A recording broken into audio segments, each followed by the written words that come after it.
புதியகம் நேயர்களுக்கு வணக்கம். இந்த நாள் உங்களுக்கு இனிய நாளாக அமையட்டும். ஒவ்வொரு நாளும் ஆரோக்கியம் சார்ந்த நிறைய சந்தேகங்களையும் கேள்விகளையும் நேர்களாக நீங்க கால் பண்ணி கேட்டு தெரிஞ்சிட்டு இருக்கிற இந்த ஷோ டாக்டர் ஆன் கால். நேர்களை இன்னைக்கு டாக்டர் ஆன் கால்ல உங்களுடைய ஆரோக்கியம் சார்ந்த அனைத்து விதமான கேள்விகளுக்கும் சந்தேகங்களுக்கும், குறிப்பாக ஆஸ்துமா தொந்தரவு, நாள்பட்ட சளி தொந்தரவு, சைனோசிட்டிஸ் இது சார்ந்த கேள்விகளை இன்று டாக்டர் ஆன் கால்ல நீங்க கால் பண்ணி கேட்கலாம். உங்களுடைய கேள்விகளுக்கும் சந்தேகங்களுக்கும் பதிலளிப்பதற்காக ஆர்ஜிஆர் ஹெர்பல் ஹாஸ்பிட்டல் இருந்து டாக்டர் சரண்யா இணைஞ்சிருக்காங்க. வாங்க டாக்டர் நிகழ்ச்சிக்கு வரவேற்றலாம். வணக்கம் டாக்டர். வணக்கம். ஆஸ்துமா கண்டிஷன் அப்படின்னு எடுத்துக்கிட்டோம்னாலே இந்த மூச்சு திணறல் தான் எல்லாருக்குமே தெரியும். இதனுடைய ஆரம்ப கட்ட சிம்டம் வந்து எப்படி இருக்கும், அதே மாதிரி ஆஸ்துமான்னு எடுத்துக்கும் போது நாள்பட்ட ஆஸ்துமா கண்டிஷன் தான் பார்க்க முடியுது. இது ரிவர்ஸ் பண்ணுறதுக்கு என்ன மாதிரியான வழிமுறைகள்னு தெரிஞ்சுக்கிறதுக்கு முன்னாடி இந்த ஆஸ்துமா கண்டிஷன் பற்றி சொல்லுங்கள்.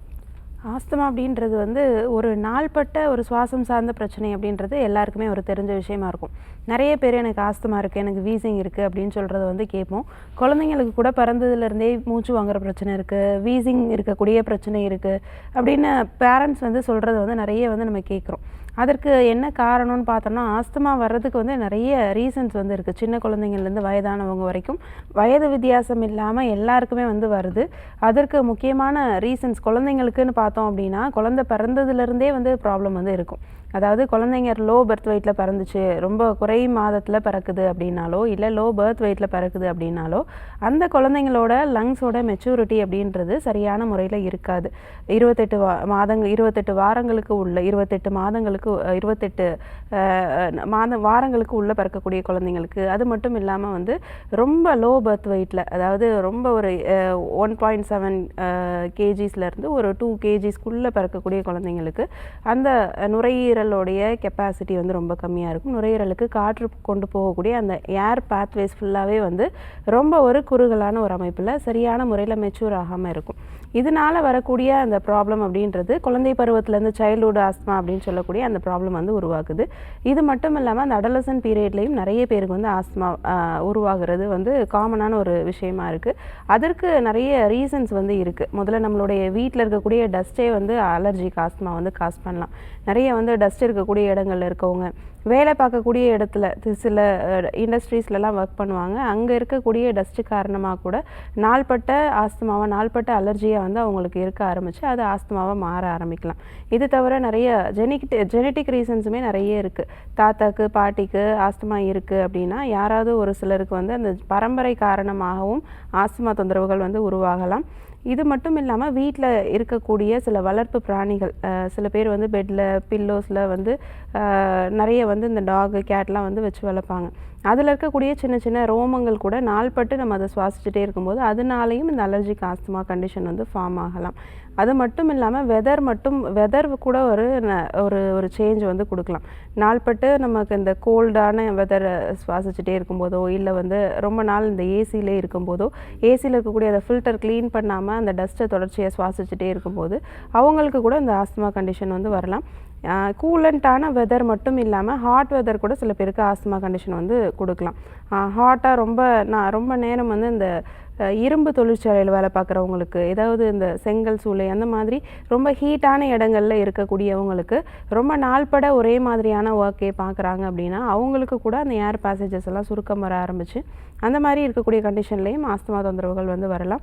அது மட்டும் கிடையாது, விவசாய வேலைகள் பார்க்குறவங்களுக்கு, விவசாயத்தில் அந்த பூக்களில் இருக்கக்கூடிய மகரந்த துகள்கள், போலன் கிரெயின்ஸ் அப்படின்னு சொல்லுவோம், அந்த மகரந்த துகள்களை கண்டினியூஸாக சுவாசிச்சுட்டே இருக்கவங்களுக்கும் இந்த ஆஸ்துமா தொந்தரவுகள் வரலாம். அதாவது நம்மளுடைய பிளட்ல வந்து ஈஸ்னோஃபில்ஸ் அப்படின்ற ஒரு இரத்த செல்கள் வந்து இருக்குது. அந்த செல்களுடைய அளவு வந்து ரொம்ப ஜாஸ்தியாக மாறுறது தான் அந்த அலர்ஜிக் ஆஸ்துமா வந்து காஸ் பண்ணும். நான் சொல்லக்கூடிய இந்த காரணங்கள் எல்லாமே அந்த ஈஸ்னோஃபில்ஸோட அளவை வந்து ரொம்ப ஜாஸ்தி பண்ண ஆரம்பிக்குது. அலர்ஜிக் ஈஸ்னோஃபிலியா அப்படின்ற ஒரு மாற்றம் வந்து நம்மளுடைய பாடியில் வந்து நடக்குது. நம்மளோட பிளட்டில் வந்து சேஞ்சஸ் வந்து நடக்குது. சிபிசின்னு சொல்லக்கூடிய கம்ப்ளீட் பிளட் கவுண்ட் நம்ம எடுத்து பார்த்தோம் அப்படின்னா அதில் வந்து ஈஸ்னோஃபில்ஸோடைய அளவு ரொம்ப ஜாஸ்தியாக மாற ஆரம்பிக்குது. நான் சொல்லக்கூடிய இந்த எல்லா கண்டிஷன்ஸ்லையுமே ஈஸ்னோஃபில்ஸோட லெவல் ரொம்ப ஜாஸ்தியாக இருக்க ஆரம்பிக்கும். போக போக தொடர்ச்சியாக அது இருந்துகிட்டே இருக்கும்போது அது அலர்ஜிக் ஆஸ்துமாவாகவோ இல்லை அலர்ஜிக் ரைனசைட்டிஸ் அப்படின்னு சொல்லக்கூடிய ஒரு கண்டிஷனாகவோ மாறலாம். ஓகே டாக்டர், இது என்னென்ன ரீசன் அப்படிங்கிற விஷயத்த சொன்னீங்க. அறிகுறிகள் வந்து நம்ம எப்படி எடுத்துக்கலாம்? ஏன்னா இப்போ குழந்தைங்களுக்கு ஆஸ்துமா கண்டிஷன் அப்படின்னாலே இந்த சின்ன வயசுலேருந்தே இருக்கும். இப்போ இடப்பட்ட வயதில் வரக்கூடிய கண்டிஷன்ஸ் எல்லாம் வந்து நம்ம எப்படி எடுத்துக்கலாம்? அலர்ஜிக் ஆஸ்துமாவை பொறுத்த வரைக்கும் ஆரம்ப காலகட்டத்தில் வந்து அவங்களுக்கு பெருசாக ஒரு வித்தியாசம் வந்து தெரியாது. மைல்டான ஒரு ரைனசைட்டிஸ் அப்படின்னு சொல்லக்கூடிய அந்த மூக்கில் வந்து நீர் வடியக்கூடிய ஒரு தொந்தரவு, காமனான ஒரு ஃப்ளூ கண்டிஷன், காமனான ஒரு கோல்டு கண்டிஷனில் எப்படி ஒரு தொந்தரவு இருக்குமோ, மைல்டான ஒரு மூக்கில் வந்து ரன்னிங் நோஸ் இருக்கிறது, மைல்டான ஒரு காஃப் இருக்கிறது, மைல்டாக ஒரு மூச்சு வாங்கக்கூடிய ஒரு தொந்தரவு, இதெல்லாம் காமன் ஒரு ஃப்ளூவில் எல்லாருக்குமே வந்து இருக்கக்கூடிய ஒரு ப்ராப்ளமாக இருக்கும். இதுவே குழந்தைங்களுக்குமே வந்து இருக்கும். காமன் ஃப்ளூ வந்து ஒரு 3 நாளிலிருந்து ஒரு வாரத்துக்குள்ளே காமனாக வந்து அது ஆட்டோமேட்டிக்காக அதுவே வந்து சரியாகிடும். அதற்கு காரணம் நம்ம உடம்புல இருக்கக்கூடிய இம்யூன் சிஸ்டம். நம்ம பாடியில் இம்யூனிட்டி நார்மலாக இருக்குது, நார்மலாக வந்து செயல்படுது, ரொம்ப கம்மியாக இல்லாமல் இருக்குது அப்படின்ற பட்சத்தில் நார்மலாக ஒரு 3 நாளைக்குள்ளே சரியாகிடும். மேக்ஸிமம் 1 வீக்கில் வந்து காமன் கோல்டு வந்து சரியாகிடும். அந்த மாதிரி வரக்கூடிய காமனான ஒரு ஃப்ளூ தான் நாள்பட்ட ஒரு சளி தொந்தரவு வந்து கொடுக்குது. நாள்பட்டு நமக்கு அது ட்ரீட்மெண்ட் எடுக்கலைனாலும் அது காமனாக வந்து சரியாயிடும். ட்ரீட்மெண்ட் எடுத்தும் சரியாகலை, ட்ரீட்மெண்ட் எடுக்காமல் இருந்தும் வந்து நாள்பட்டு வந்து அந்த தொந்தரவுகள் நீடிச்சுட்டே இருக்குது, மாதக்கணக்காக நீடிச்சுட்டு இருக்குது, வாரக்கணக்காக சளி தொந்தரவு இருந்துகிட்டே இருக்குது அப்படின்ற கண்டிஷனில் நமக்கு வந்து இந்த அலர்ஜிக் ஆஸ்துமா அப்படின்ற ஒரு சிம்டம்ஸ் வந்து வர ஆரம்பிக்கும். அந்த மாதிரி வரக்கூடிய அந்த சிம்டம்ஸில் நாள்பட்டு உள்ள அந்த கோழை வந்து கட்டி இருக்குது அப்படின்ற பட்சத்தில் அவங்களுக்கு வரக்கூடிய அந்த சிம்டம்ஸ் அப்படின்றது நைட் டைமில் தான் வர்சனாக இருக்கும். லேட் நைட்லேயும் ஏர்லி மார்னிங்லேயும் இந்த மாதிரி டைமில் தான் அந்த அலர்ஜிக் ஆஸ்துமான்றது ரொம்ப வர்சனாக அவங்களுக்கு வந்து காட்ட ஆரம்பிக்கும். இது ஸ்டார்டிங் ஸ்டேஜில் இருக்கக்கூடிய ஒரு நார்மலான ஒரு சிம்டம் அலர்ஜிக் ஆஸ்துமாவில். அது ஒரு நைட் டைமில் பார்த்திங்கன்னா ஒரு 2 மணி 3 மணிக்கு பார்த்திங்கன்னா எழுந்து உட்காந்து நல்ல காஃப் வந்து ட்ரை காஃபாக தொடர்ச்சியாக இருந்துகிட்டே இருப்பாங்க. 20-30 டைம் கண்டினியூஸான ஒரு காஃப் இருந்துகிட்டே இருக்கும். அந்த பர்சிஸ்டன்ட் காஃப் முடியும் போது அவங்களுக்கு ஒரு மைல்டான ஒரு மியூக்கஸோடு சேர்ந்த காஃப் வித் எக்ஸ்பெக்டோரண்ட்டுன்னு சொல்லுவோம். இருமும் போது அவங்களுக்கு சளி கொஞ்சம் வந்து வெளியில் வரும். அந்த மாதிரி வெளியில் வந்த உடனே தான் அவங்களுக்கு அந்த ரிலீஃபே வந்து கிடைக்கும். அந்த காஃப் அப்போ தான் வந்து ஸ்டாப்பே ஆகும். அந்த மாதிரி நைட் டைமில் என்ன ரீசனே தெரியாமல் தூங்கிட்டு இருக்கும்போது எழுந்து உட்காந்து இருமுறது இதோட முக்கியமான ஒரு அறிகுறியாக இருக்கும். இது மட்டும் இல்லாமல் அடிக்கடி வந்து மூச்சு வாங்குறது, கொஞ்ச நேரம் பேசினாலோ இல்லை கொஞ்ச தூரம் நடந்தாலோ, வீட்டுக்குள்ளே தான் ஒரு ரூம்ல இருந்து அடுத்த ரெஸ்ட் ரூம் போயிருப்பாங்க, ஆனால் அவ்வளோ மூச்சு வாங்குவாங்க, ரொம்ப தூரம் ஓடிட்டு வந்த மாதிரி மூச்சு வாங்குவாங்க. அந்த மாதிரி ஒரு 2 ஸ்டெப்பு 3 ஸ்டெப்பு நடந்தால் கூட ரொம்ப அளவுக்கு அதிகமான மூச்சு வாங்குறது, அந்த பிரெத்லெஸ்னஸ் அப்படின்றது ரொம்ப ஒரு காமனான சிம்டமாக இந்த அலர்ஜிக் ஆஸ்துமா கண்டிஷனில் இருக்கும். அதுவும் அந்த ஷார்ட் ப்ரீத்திங் அப்படின்னு சொல்லக்கூடிய ஒரு முக்கியமான அறிகுறி இந்த ஆஸ்துமா கண்டிஷனில் இருக்கும். அது மட்டும் இல்லாமல் அந்த செஸ்ட் டைட்னஸ் அப்படின்றது ஒரு காமனான சிம்டம். ரொம்ப நாள்பட அந்த கோழை வந்து நமக்கு அந்த நுரையீரல் பகுதியில் கட்டி இருக்குது அப்படின்ற ஒரு பட்சத்தில் ரொம்ப நாள்பட இருக்கும்போது உள்ளே இருக்கக்கூடிய அந்த கோழை என்ன பண்ணுது, நுரையீரலை மட்டும் பாதிக்காது, அது சுற்றி இருக்கக்கூடிய மசில்ஸையும் சேர்த்து தான் பாதிக்கும். அப்போது அந்த மசில்ஸில் டைட்னஸ் இருக்கும்போது நமக்கு நெஞ்சே பிடிச்சி அழுத்துற மாதிரி செஸ்ட் டைட்னஸ் அப்படின்னு சொல்லுவோம். யாரோ நெஞ்சில் ஏறி உட்கார்ற மாதிரியான ஒரு ஃபீல், நெஞ்சில் பிடிச்சி டைட்டாக யாரோ அழுத்துற மாதிரியான ஒரு ஃபீல், மூச்சு விடுறதுக்கே வந்து ரொம்ப சிரமப்பட்டு மூச்சு விடுறது, மூச்சு திணறல் ரொம்ப ஜாஸ்தியாக இருக்கிறது, இந்த மாதிரியான ஒரு கண்டிஷன்லாம் வந்து அலர்ஜிக் ஆஸ்துமாவாக அது கன்வெர்ட் ஆகுது. காமன் ஃப்ளூலேருந்து அலர்ஜிக் ஆஸ்துமாவாக கன்வெர்ட் ஆகக்கூடிய அந்த ஸ்டேஜஸில் இந்த மாதிரியான சிம்டம்ஸ் எல்லாமே தெரியலாம். இது மட்டும் இல்லாமல் அந்த வீசிங் சவுண்ட் அப்படின்னு சொல்லுவோம், மூச்சு விடும்போது அந்த மியூசிக்கல் சவுண்டு வந்து கேட்குறது. குழந்தைங்களுக்கே பார்த்தோன்னா தூங்கிட்டு இருக்கும்போது அந்த மூச்சு சவுண்டே பார்த்திங்கன்னா ரொம்ப ஒரு மெல்லிதான சவுண்டில் மியூசிக்கல் சவுண்டாக வந்து கேட்கும். பெரியவங்களுக்குமே பேசும்போதோ இல்லை நார்மலாக அவங்க உட்காந்துருக்கும் போதோ கூட அவங்க விடக்கூடிய அந்த மூச்சு பக்கத்தில் இருக்கவங்களுக்கே அந்த மியூசிக்கல் சவுண்டாக கேட்கும். இந்த மாதிரியான வீசிங் சவுண்ட்ஸ் எல்லாம் வந்து ஒரு காமனான ஒரு சிம்டம்ஸாக இந்த அலர்ஜிக் ஆஸ்துமா கண்டிஷன்ஸில் வரலாம். மிக்க நன்றி டாக்டர். சிம்டம்ஸ் வந்து பேசிகிட்டு இருக்கோம். ஆஸ்துமா கண்டிஷனுக்கு இவ்வளோ டிஸ்கம்ஃபர்ட் இருக்குது. ஸோ பேஷண்ட்ஸ் வந்து எப்படி இதை மேனேஜ் பண்ணுறாங்கன்னு பேசலாம். அதுக்கு முன்னாடி காலர் கிட்ட பேசிட்டு வந்துடலாம். வணக்கம், உங்கள் பேர் சொல்லுங்கள். வணக்கம்மா, என் பேர் கருணா. எந்த ஊர்லேருந்துமா? நாகர்கோவிலேருந்து பேசுகிறேன். ஓகே, யாருக்கா கேட்குறீங்க? என் பையனுக்காக பேசுகிறேன். என்ன வயதுமா பையனுக்கு? அவனுக்கு 12 வயசு தான் ஆகுது. சரிம்மா, தொடர்ந்து உங்கள் கேள்வியை கேட்கலாம், கேளுங்க. வணக்கம்மா. வணக்கம்மா, என் பையனுக்கு 12 வயசு ஆகுது. அவனுக்கு வந்து சளி பிரச்சனை ரொம்ப அதிகமாவே இருக்குது. எவ்வளோ நாளா இருக்கு? அவரு இப்போ 2 வருஷமாவே இருக்குது. சரிம்மா. அவனுக்கு காலையில எழுந்தோடனே நல்ல தும்மல் அதிகமா இருக்கும், மூக்கு சளி வந்துட்டே இருக்கும். ஆனா கொஞ்சம் டைம் போக போக எந்த பிரச்சனையும் கிடையாது. இப்போ ரொம்ப டஸ்ட் ஸ்மெல்லு அந்த மாதிரி இருந்தாலும் வீசிங் மாதிரியே வருது. இப்ப நாங்க வந்து இங்கிலீஷ் மெடிசன் காட்டி வந்து மெடிசன் வாங்கி அந்த இன்ஹேலர்ல அதுதான் அடிச்சுட்டு இப்போ ஒரு 2-3 மாசமா அடிச்சோம். ஒரு நாளுக்கு எத்தனை டைம் அடிக்கிறீங்க? 2 வாட்டி அடிச்சு சொன்னாங்க. கொஞ்சம் கம்மியான உடனே நாங்க 1 வாட்டியா பண்ணிட்டோம். ஓகே, 1 வாட்டி தான் அடிக்கிறாங்க அவன். சரி, ஓகே. இப்போது நீங்கள் மாத்திரைகள் எடுத்துகிட்டு இருக்கீங்க, வீசிங்க்கு இன்ஹேலர் எடுத்துக்கிட்டு இருக்கீங்க அப்படின்னா, இன்ஹேலர் எடுத்துக்கும் போது நல்லா இருக்கும். ஒரு மணி நேரம் 2 மணி நேரம் நல்லா இருக்கும். திருப்பி வந்து அந்த மூச்சு திணறல் இருந்துகிட்டே தான் இருக்கும். இந்த வீசிங் பொறுத்த வரைக்கும், ஆஸ்துமா தொந்தரவுகளை பொறுத்த வரைக்கும் நாள்பட்ட நோயாக இருக்கிறதுக்கு காரணமே உள்ளே இருக்கக்கூடிய சளி தான். ரொம்ப அளவுக்கு அதிகமான சளி, நம்ம நினச்சி கூட பார்க்க முடியாத அளவுக்கு ரொம்ப ரொம்ப அதிகமாக உற்பத்தி ஆகிட்டே இருக்கும். உள்ளே வந்து அந்த ஆல்வியோலைஸ் அப்படின்னு சொல்லுவோம். லங்ஸுக்குள்ளே வந்து சின்ன சின்ன காற்று பைகள் இருக்கும். அந்த பைகள் ஃபுல்லாகவே வந்து சளியால் நிரம்பி இருக்கும். அப்போது நம்ம எடுத்துகிட்டு இருக்க இன்ஹேலரோ இல்லை பஃபோ வந்து அப்போதைக்கு ஒரு ரிலீஃபை தான் கொடுக்கும். அந்த ஏர் பேசேஜஸ் எல்லாம் ரொம்ப சுருங்கி போய் இருக்கக்கூடிய இடங்கள் எல்லாம் கொஞ்சம் விரிவடையும். அப்போது நமக்கு மூச்சு திணறல் இல்லாமல் நார்மலாக வந்து மூச்சு விடுற மாதிரி இருக்கும். 2 மணி நேரத்தில் பார்த்திங்கன்னா திருப்பி அதே நிலைமைக்கு சுருங்க ஆரம்பிக்கும். உள்ளே இருக்கக்கூடிய சளியை முழுமையாக வெளியேற்றக்கூடிய சிகிச்சைகள் எடுக்காமல் இதை நிரந்தரமாக வந்து சரி பண்ணவே முடியாது. அந்த மாதிரியான சிகிச்சைகள் தான் நம்ம ஆர்ஜிஆர் ஹாஸ்பிட்டலில் கொடுத்துட்ருக்கோம். உள்ளே தேங்கி இருக்கக்கூடிய சளி, நாள்பட்ட கோலையை வந்து நிரந்தரமாக வெளியில் கொண்டு வரதுக்கு சில பஞ்சகர்மா சிகிச்சைகள், மூக்கின் மூலமாக வந்து சொட்டு மருந்து உள்ளே செலுத்தி நசியம் சொல்லக்கூடிய ஒரு ட்ரீட்மெண்ட்டு. இது சின்ன குழந்தைகளில் 2 வயது 3 வயது குழந்தைங்கள்லேருந்தே நம்ம இந்த சிகிச்சைகள்லாம் வந்து நம்ம கொடுத்துட்ருக்கோம். உள் மருந்துகள் பார்த்திங்க அப்படின்னா 6 மாதம் 3 மாத குழந்தையிலேருந்தே நம்ம வந்து இந்த உள் மருந்துகளும் சேர்த்து வந்து கொடுக்குறோம். ஏன்னா நம்ம கொடுக்கக்கூடிய மூலிகை மருந்துகளுக்கு எந்த விதமான பக்க விளைவுகளும் கிடையாது. அது மாதிரி பத்தியமுமே எதுவுமே கிடையாது. தாராளமாக சின்ன குழந்தைங்கள்லேருந்தே நீ வந்து கொடுத்துட்டு வரலாம். இவருக்குமே 12 இயர்ஸ் ஆகிடுச்சுன்னு சொல்கிறீங்க. கண்டிப்பாக மருந்துகளோடு சேர்ந்த சிகிச்சைகள் எடுத்துக்கிட்டிங்க அப்படின்னா கண்டிப்பாக அதை நிரந்தரமாக குணப்படுத்திடலாம். நேரில் நம்ம ஆர்ஜிஆர் ஹாஸ்பிட்டலுக்கு வந்து முறையான சிகிச்சைகள் எடுத்துக்கோங்க. ஆஸ்துமா அப்படின்றது நாள்பட்ட நோயாக அவருக்கு நீடிச்சு இருக்காமல் கண்டிப்பாக 2 மாதத்துலேருந்து 3 மாதத்துக்குள்ளே நிரந்தரமாக குணப்படுத்திடலாம். வணக்கம், உங்கள் பேர் சொல்லுங்கள். இணைப்பில் இருக்கீங்க, தொடர்ந்து பேசலாம். உங்கள் பேர் எந்த ஊர்லேருந்து? டாக்டர் ஆன் காலில் இணைந்திருக்கீங்கம்மா, உங்கள் பேர் சொல்லுங்கள். என் பேரு கமலி. ஓகே, எந்த ஊர்லேருந்து கால் பண்ணியிருக்கீங்க? திருநெல்வேலியில இருந்து பேசுறேன். யாருக்கா கேட்குறீங்கம்மா? என்னோட தாத்தாக்கு 10 வருஷமா சொரியாசிஸ் பிரச்சனை இருக்கு. சரிம்மா, தொடர்ந்து பேசுங்க டாக்டர் கிட்ட. சொல்லுங்கம்மா. வணக்கம் டாக்டர். வணக்கம், சொல்லுங்கள். என் தாத்தாக்கு 10 வருஷமா சொரியாசிஸ் பிரச்சனை இருக்கு. சரிம்மா. எப்படி இருந்தா ரொம்ப ஹெல்த்தியா இருக்கு. உடம்பு ஃபுல்லாக இருக்கா இல்லை ஒவ்வொரு இடத்துல இருக்குங்களா? உடம்பு ஃபுல்லாக தான் இருக்கு. அப்பப்போ ஒரே சொரியெல்லாம் எடுத்துட்டு இருக்கு. சரி, எவ்வளோ வருஷமா இருக்குது? 10 வருஷமா இருக்கு. அப்படி சொல்லி பவுடர் மாதிரி அவரு தாத்தா இருந்த இடம்லாம் அப்படியே பொடியா போட்டது.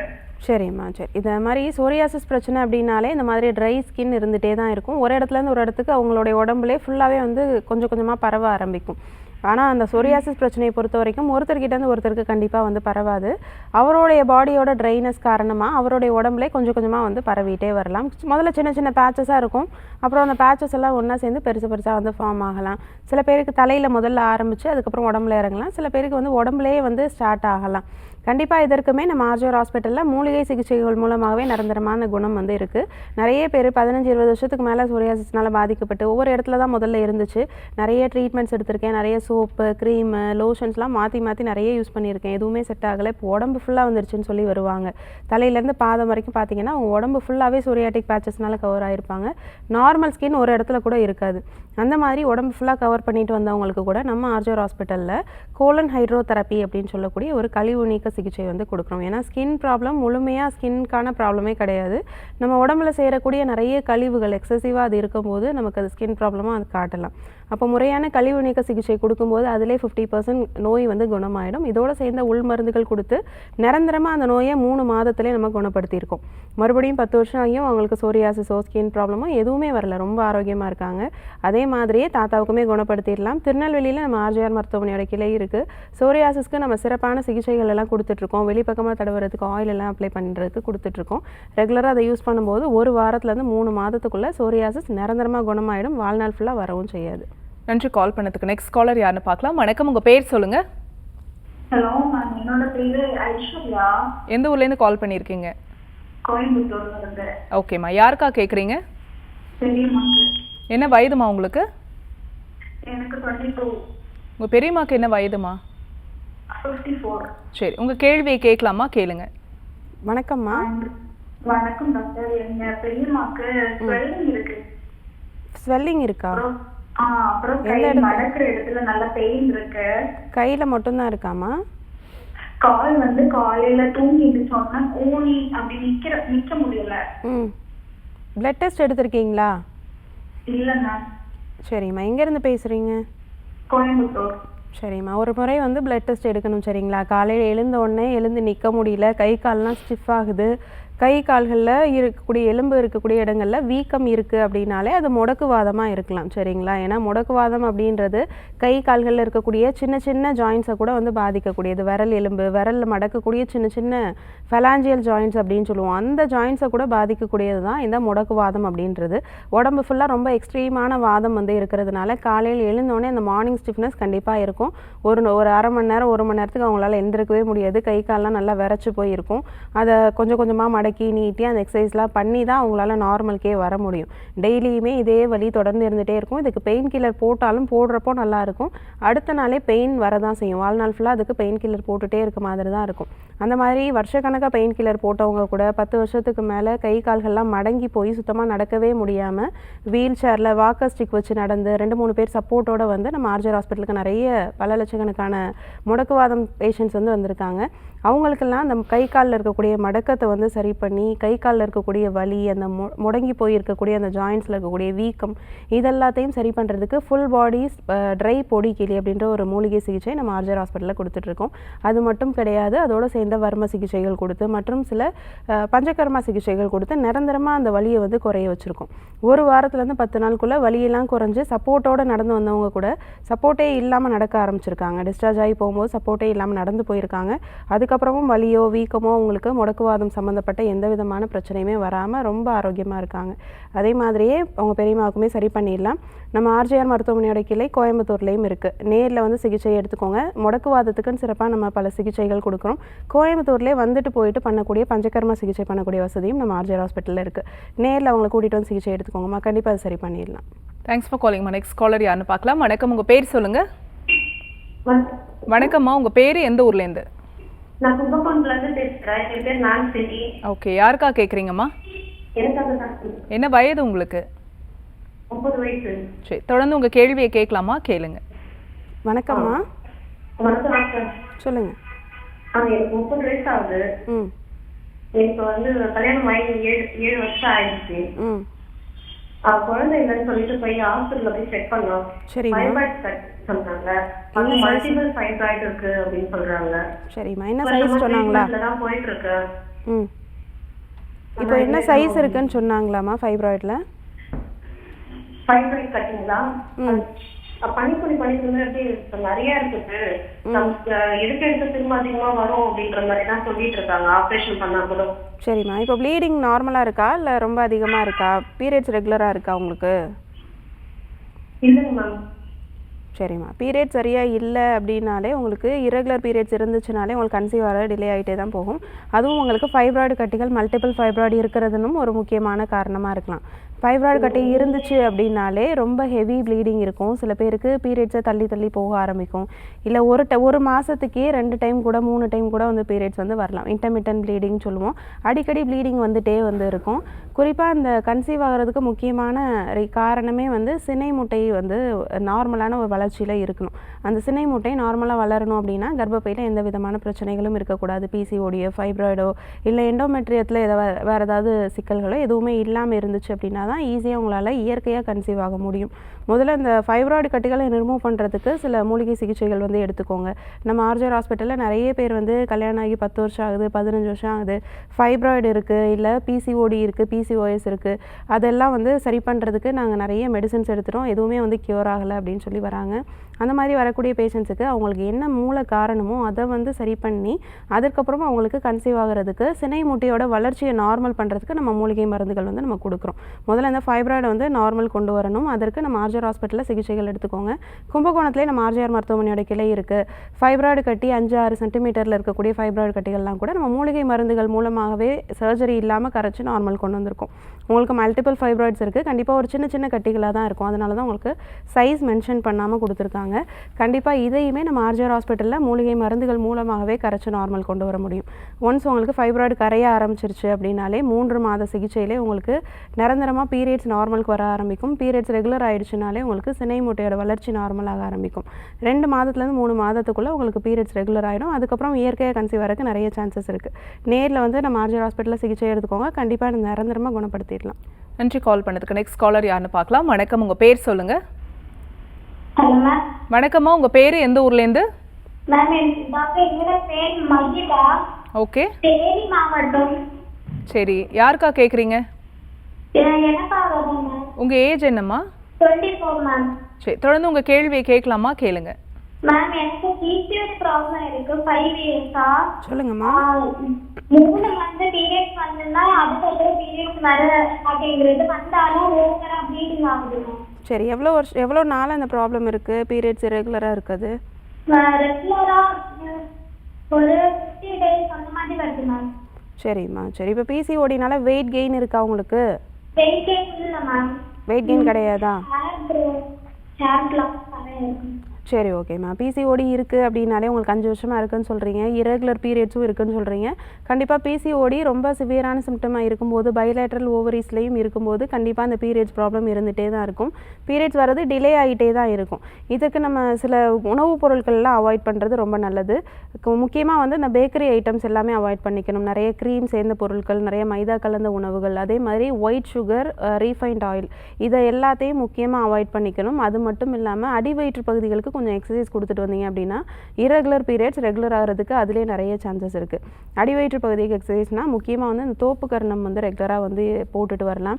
அது மட்டும் இல்லாமல் இந்த பட்டர்ஃப்ளை எக்ஸசைஸ்னு சொல்லுவோம், தரையில் உட்காந்து கால்களை வச்சு பண்ணக்கூடிய அந்த எக்ஸசைஸ், இதுவுமே ரெகுலராக பண்ணும்போது இரகுலர் பீரியட்ஸாக இருந்தாலும் சரி, அது பிசிஓடியாகவே இருந்தாலும் சரி, கொஞ்சம் கொஞ்சமாக பீரியட்ஸ் நார்மலுக்கு வர ஆரம்பிக்கும். இது மட்டுமே எடுத்துகிட்டு இருக்கக்கூடாது, இதோட சேர்ந்து சில மருந்துகளும் வந்து நம்ம எடுத்துக்கணும். பிசிஓடியை ரெகுலராக வந்து குணப்படுத்துறதுக்கு, இரகுலர் பீரியட்ஸை ரெகுலருக்கு கொண்டு வரதுக்கு நம்ம ஆர்ஜிஆர் ஹாஸ்பிட்டலில் சிறப்பான மூலிகை மருந்துகள் வந்து கொடுத்துட்ருக்கோம். பிசிஓடிக்குன்னு சிறப்பாக ஒரு மூலிகை எண்ணெய் வந்து கொடுக்குறோம். காலையில் எம்டி ஸ்டமக்கில் ஒரு 3 சொட்டு நீராகாரத்தில் கலந்து எடுத்துகிட்டு வந்தாலே போதும், அதுவே உங்களுக்கு பீரியட்ஸ் ரெகுலராக ஆரம்பிச்சிடும். ஒரு 3 மந்த்ஸ் கண்டினியூஸாக எடுத்துகிட்டு வரும்போது 2வது மாதம் 3வது மாதம்லாம் உங்களுக்கு பீரியட்ஸ் வந்து கரெக்டாக 28 நாள்லேருந்து 35 நாளுக்குள்ளே கரெக்டான ஒரு பீரியட்ஸாக வர ஆரம்பிக்கும். அதுக்கப்புறம் இரகுலர் பீரியட்ஸ் நார்மலுக்கு வர ஆரம்பிக்கும். பிசிஓடியுமே உங்களுக்கு நார்மலாக கரைஞ்சி மாதவிடை மூலமாக வெளியில் வர ஆரம்பிக்கும். 3 மாத சிகிச்சையில் இதை நிரந்தரமாக குணப்படுத்திடலாம். 3 மந்த்ஸ்க்கு ஆஃப்டர் நீங்கள் மறுபடியும் கூட ஒரு ஸ்கேன் எடுத்து பார்த்துக்கலாம். எந்த விதமான பிசிஓடியும் இல்லைன்னு சொல்லக்கூடிய நார்மலான ஸ்கேன் பார்ப்பீங்க. அந்தளவுக்கு நம்ம ஆர்ஜிஆர் ஹாஸ்பிட்டலில் மூலிகை மருந்துகள் மூலமாகவே இயற்கையான முறையில் நிரந்தரமான ஒரு தீர்வு கிடைக்கும். தேனியில் நம்ம ஆர்ஜிஆர் மருத்துவமனை கிளை இருக்குது, நேரில் போய்ட்டு சிகிச்சை எடுத்துக்கோங்க, நிரந்தரமாக குணப்படுத்திடலாம். நன்றி கால் பண்ணதுக்கு. நெக்ஸ்ட் காலர் யாருன்னு பார்க்கலாம். வணக்கம், உங்கள் பேர் சொல்லுங்கள். ஆர்த்திமா. எந்த ஊர்லேருந்து கால் பண்ணியிருக்கீங்கம்மா? புதுக்கோட்டையிலேருந்து. ஓகே, யாருக்கா கேட்குறீங்க? எனக்காகதாம்மா. என்ன வயதுமா உங்களுக்கு?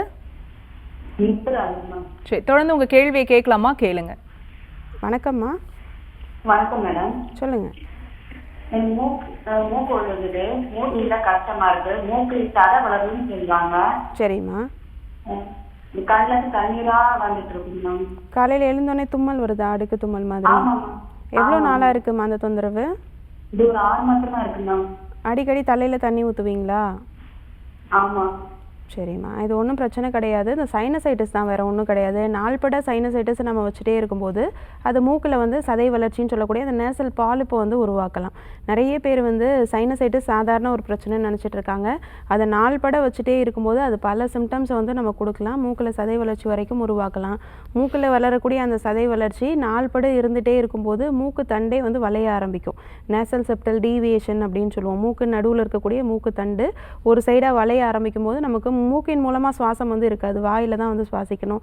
நைட்டில் வந்து கொரட்டை சவுண்ட் அதிகமாக இருக்கும், மூக்கில் வந்து சுவாசமே வராது, வாயில் தான் வந்து நைட்டில் சுவாசிப்பாங்க. அடிக்கடி வந்து தலைவலி வரும், ஒரு சைடு தலைவலி, இந்த மைக்ரைன் சொல்லக்கூடிய அந்த ப்ராப்ளம் ரொம்ப அடிக்கடி வர ஆரம்பிக்கும். அதனால் சைனசைட்டிஸை பொறுத்த வரைக்கும் ரொம்ப ஒரு மைல்டாக இருக்கும் போதே அதை சரி பண்ணிட்டோம் அப்படின்னா நிரந்தரமாக அதை வந்து குணப்படுத்திடலாம். ரொம்ப சிவியரான சிம்டம்ஸாக அது மாறுச்சு அப்படின்னா ஒவ்வொரு சிம்டம்ஸாக தாண்டி போகும்போது அது ரொம்ப சிவியரான ஒரு சிம்டமாக மாற ஆரம்பிக்கும். அதனால் இதுக்கு நிரந்தரமாக வந்து எப்படி சரி பண்ணணும் அப்படின்ட்டு தான் பார்க்கணுமே தவிர அதை லைஃப் லாங் வந்து கொண்டுகிட்டே போகக்கூடாது. இதற்கு முதல்ல வந்து அடிக்கடி தலையில் தண்ணி ஊற்றுறது, ரொம்ப குளிர்ச்சியான பொருட்கள் எடுத்துக்கிறது, அதாவது ரொம்ப வெதர் வந்து ரொம்ப கூலிங்காக இருக்கிற மாதிரி நம்மளுடைய சுற்றுச்சூழலை வந்து வச்சுக்கிறது, இதெல்லாம் வந்து அவாய்ட் பண்ணிக்கணும். அது மட்டும் இல்லாமல் உணவுப் பொருளை பொறுத்த வரைக்கும் நீர் காய்கறிகள் வந்து முக்கியமாக அவாய்ட் பண்ணிக்கோங்க. பால் பொருட்களை அவாய்ட் பண்ணிக்கோங்க. பால் பொருள் எல்லாமே வந்து கபத்தை வந்து ஜாஸ்தி பண்ணும். இப்போது சைனசைட்டிஸோ ஆஸ்துமாவோ எந்த விதமான சுவாசம் சம்மந்தப்பட்ட பிரச்சனைகள் இருந்தாலுமே அந்த கபம் சார்ந்த பொருட்களை வந்து குறைச்சிட்டோம் அப்படின்னாலே நமக்கு ஆட்டோமேட்டிக்காக அதோடைய சிம்டம்ஸ் குறைய ஆரம்பிச்சிடும். இதற்குமே நம்ம ஆர்ஜிஆர் ஹாஸ்பிட்டலில் மூலிகை மருந்துகளே நிரந்தரமான தீர்வு கொடுத்துட்ருக்கோம். நிறைய பேர் 2 time 3 time nasal polyp operation பண்ணிட்டு கூட நம்ம ஆர்ஜிஆர் ஹாஸ்பிட்டலுக்கு வராங்க. எத்தனை டைம் ஆப்ரேஷன் பண்ணினாலுமே மறுபடியும் வளரக்கூடியது தான் அந்த நேசல் பாலிப் அப்படின்றது. உள்ளே தேங்கி இருக்கக்கூடிய அந்த நீர், அந்த தொற்று நீரை வந்து நாள்பட வச்சுட்டே இருக்காமல் அது நிரந்தரமாக வந்து ட்ரெயின் பண்ணி வெளியில் எடுக்கும்போது தான் நிரந்தரமான ஒரு தீர்வு சைனசைட்டிஸ்க்கு வந்து கிடைக்கும். இல்லை அப்படின்னா திருப்பி அந்த நேசல் பாலிப் உருவாகிட்டே தான் இருக்கும். அதுக்கு நிரந்தரமாக ஒரு தீர்வு அப்படின்றது தான் நம்ம ஆர்ஜிஆர் ஹாஸ்பிட்டலில் கொடுத்துட்ருக்கோம். இதற்கு வந்து நசியம் சொல்லக்கூடிய ஒரு ட்ரீட்மெண்ட்டோடு சேர்ந்து மூக்கின் மூலமாக புகை செலுத்தக்கூடிய தூமபானம் அப்படின்னு சொல்லக்கூடிய ஒரு சிகிச்சை வந்து நம்ம ஆர்ஜிஆர் ஹாஸ்பிட்டலில் கொடுக்குறோம். இந்த ட்ரீட்மெண்ட் மூலமாக உள்ளே இருக்கக்கூடிய அந்த நேசல் பாலிப் ஆட்டோமேட்டிக்காக சுருங்கி அந்த பிளேஸ்க்கே போக ஆரம்பிக்கும். இதுக்கு சர்ஜரி எதுவும் பண்ணணும் அப்படின்ற அவசியம் கிடையாது. 1 வாரத்துலேருந்து 10 நாள் சிகிச்சையிலே நிரந்தரமாக அதை குணப்படுத்திடலாம். நாள்பட்ட சைனசைட்டிஸில் இருக்கக்கூடிய சிம்டம்ஸ் எல்லாமே 1 வாரத்துக்குள்ளே வந்து குறைய ஆரம்பிக்கும்.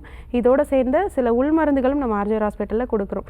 அதுவுமே ஒரு 2 மந்த்ஸ் எடுத்துகிட்டு வரும்போது நிரந்தரமாக அந்த சைனசைட்டிஸை குணப்படுத்திடலாம். புதுக்கோட்டையில் நம்ம ஆர்ஜிஆர் மருத்துவமனையோட கிளை இருக்குது. நேரில் போயிட்டு சிகிச்சை எடுத்துக்கோங்க, நிரந்தரமாக குணமாயிடும். நம்ம தொடர்ந்து பேசலாம். ஆஸ்துமா பற்றி பேசிட்டு இருந்தோம். ஆஸ்துமா வந்து நாள்பட்ட ஆஸ்துமா இருக்குது அப்படின்னா இதுக்கு என்ன மாதிரியான ட்ரீட்மெண்ட் வந்து இந்த ஆஸ்துமா கண்டிஷனை ரிவர்ஸ் பண்ணும் டாக்டர்? ஆஸ்துமா வந்து ரிவர்ஸ் பண்ணணும் அப்படின்னா நிறைய ட்ரீட்மெண்ட்ஸ் வந்து நம்ம மூலிகை மருந்துகளை பொறுத்த வரைக்கும் இருக்குது. ஏன்னா நிறைய பேர் வந்து இதுக்கு பஃப் தான் ஒரே தீர்வு, இன்ஹேலர் தான் வந்து லைஃப் லாங் எடுத்துகிட்டே இருக்கணும், வாரத்துக்கு ஒரு டைம் நெபுலைசர் எடுப்பாங்க, 2 நாளைக்கு ஒரு டைம் நெபுலைசர் எடுப்பாங்க. குழந்தைங்களுக்கே பார்த்தீங்கன்னா வாரத்துக்கு ஒரு டைம் ஹாஸ்பிட்டல் கூட்டு போய் நெபுலைசர் எடுத்துகிட்டே இருக்கிறது ஒரு பழக்கமாகவே வச்சுருப்பாங்க. சின்ன குழந்தையிலேருந்தே இருக்குது, அது நாங்கள் நார்மல் கொண்டு வரணும் அப்படின்னு சொல்லிட்டு நெபுலைசர் எடுத்துகிட்டே இருப்பாங்க. 15 வருஷம் 20 வருஷம் ஆனாலும் எடுத்துகிட்டே தான் இருப்பாங்க. அதோடைய டைமிங்ஸ் தான் அதிகமாகிட்டே போகுமே தவிர நிரந்தரமாக வந்து அதை குணப்படுத்தவும் முடியாது. அதே மாதிரி நிரந்தரமாக அந்த பஃப் இன்ஹேலரை நிப்பாட்டலான்னு பார்த்தா அதுவுமே நிப்பாட்ட முடியாது. அவங்களால கம்ப்ளீட்டாக அதை எடுத்துகிட்டே இருக்க மாதிரி தான் இருக்கும். ஆனால் நம்ம மூலிகை மருந்துகளை பொறுத்த வரைக்கும் அதற்கான சிம்டமேட்டிக் ட்ரீட்மெண்ட் கொடுக்காம நிரந்தரமாக அந்த நாடி நடையில் கப நாடியை சமநிலைப்படுத்தி அது மட்டும் இல்லாமல் அதோடு சேர்ந்த சில கபம் அகற்றி மருந்துகள், கோழை அகற்றி மருந்துகள் வந்து நம்ம உள் மருந்துகளாக கொடுப்போம். நம்ம மூலிகை மருந்துகளை பொறுத்த வரைக்கும் நம்ம கொடுக்கக்கூடிய மருந்துகளில் இருக்கக்கூடிய இன்க்ரீடியன்ட்ஸ் எல்லாமே கோழை அகற்றி மருந்துகளுக்கு கொடுக்கக்கூடியதாக தான் இருக்கும். ஒவ்வொரு இன்க்ரீடியன்ஸுமே பார்த்திங்கன்னா உள்ளே இருக்கக்கூடிய சளியை கரைச்சி வெளியில் கொண்டு வருது, அந்த கோழையை வந்து நார்மலுக்கு கொண்டு வருது. அதே மாதிரி இம்யூன் சிஸ்டம் வந்து பூஸ்ட் பண்ணுற மாதிரியான மருந்துகள் தான் நம்ம வந்து ரெகுலராக கொடுப்போம். இதோட சேர்ந்து சில வெளிப்பக்க சிகிச்சைகளும் வந்து கொடுத்தோம் அப்படின்னா நிரந்தரமாக அதற்கான ஒரு குணம் வந்து கிடைக்கும். வெளிப்பக்க சிகிச்சைகளாக குறிப்பாக நாள்பட்ட சைனசைட்டிஸோ இல்லை ஆஸ்துமாவோ இல்லை சிஓபிடி, வீசிங் இந்த மாதிரி சுவாசம் சார்ந்த பிரச்சனைகள் எதுவாக இருந்தாலுமே அதற்கு வந்து நசியம் அப்படின்னு சொல்லக்கூடிய சிகிச்சை வந்து ஒரு நிரந்தரமான தீர்வாக இருக்கும். நிறைய பேர் வந்து அணு தைலம் அப்படின்ற அந்த தைலம் வந்து வீட்டிலே யூஸ் பண்ணுறத வந்து நிறைய பேர் சொல்கிறத வந்து கேட்குறோம். நிறைய பேர் வந்து இது நாங்கள் வீட்டிலே யூஸ் பண்ணுறோம், நல்லா இருக்கும், அது போடும்போது நல்லா இருக்குது, அதுக்கப்புறம் உள்ளே இருக்கக்கூடிய சளியெல்லாம் கரைஞ்சி வெளியில் வர்றது எங்களுக்கே வந்து நல்லா தெரியுது அப்படின்னு சொல்கிறது வந்து கேட்குறோம்.